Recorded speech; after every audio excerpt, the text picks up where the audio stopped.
Our games here at the arena, ladies and gentlemen, as the Southeast Asian Club Invitational, the B-League Southeast Asian Club Invitational continues this Friday.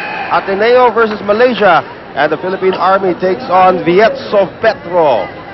Dito lang po yan sa arena, as Rina Villamor has the latest from the sidelines. Yes, even though the Philippine Army team are still on top of the scoreboard, now Coach Rico told them that they need to put timing in their game. Just as he mentioned earlier, hindi lang pwedeng talon lang tayo ng talon sa bola. Kailangan magbilang tayo at kailangan pumwesto tayo ng maganda para maganda ang palo natin sa kanila. Now, Tina Salak even added to that they cannot play in the Malaysian pace. They have to move even faster than they did in that last set. On the other hand, Coach Shai Lee reminded the Malaysian team not to think of themselves too low. They need to compete here with confidence and always put in their mind that what they're getting here is a one-of-a-kind experience since it's their first international competition this year. Back to you guys. Well, they have tied it up at 8. Tungkupunan ng Malaysia. Michelle Carolino is the lone source of income now for the Philippine Army. Siya na lang pong nakaka-penetrate sa depensa nitong Malaysia. The Malaysians just have to realize, Noreen, as we take a look at it again, that they are the taller team. That's right.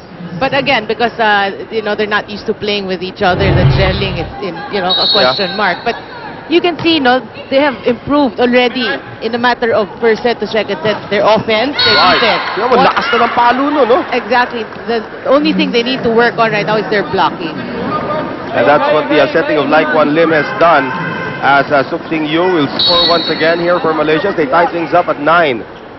Here's their captain, Jocelyn Cho. That's right. And speaking of Cho, she is the leading scorer for her team, together with Te, number 3. We have yet to see Rico de Guzman go to his bench, as Malaysia has now taken the lead on that drop shot coming from Tan. So Chuli Tan is the energizer off the bench here for Coach Shiley Sukur. Still looking for that first 6, or that 6 that will work for him, and obviously this is the one. Bunag, Salak, runner by Balse. And I hate to say this, but the weak link actually for the Malaysian team has been their libero. Etong si Muhammad Hussein. That's right, she's been constantly targeted by the services.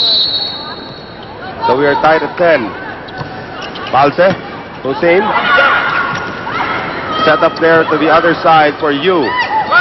Combination. Masyado malapit, and Te was able to get that one, but the Philippine Army gets it across. Here's the block attack. Here's Michelle Carolino into the face of Lim Kwan, or Lai Kwan Lim. Lai Kwan Lim just received a facial there. The former V-League MVP. That's right, but automatically you can see the whole Army squad apologizing already. Balse, again Hussein, having a hard time receiving. Tan gets it across. Here's Salak. Combination play right now. Yes, Carolina just dropping it in. Well, good news for Army. They are stepping up right now. Right. Ayaw nilang to trail this Malaysian squad. So 12 to 10, Philippine Army. The lead is now up to 2.